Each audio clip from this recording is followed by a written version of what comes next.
Сегодня вышли в лес пройтись и обнаружили вот такую вот красавицу. Кто-то старался. Красавицу лепил с бусами, в платье. Ну как же эта красавица такая одна в темном лесу.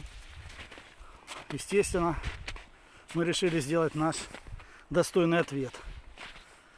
Немного потрудились, попрыгали. И вот сделали еще жениха красавца. Не, ну это же шедевр. Это же произведение искусства. Вот, пожалуйста, вам красавица и чудовище. Естественно, он будет в скором будущем очень красивым молодым человеком. Они поженятся. Будет у них много детей. Ну и как обычно. Развод, пьянки, скандалы. Вот такая вот история.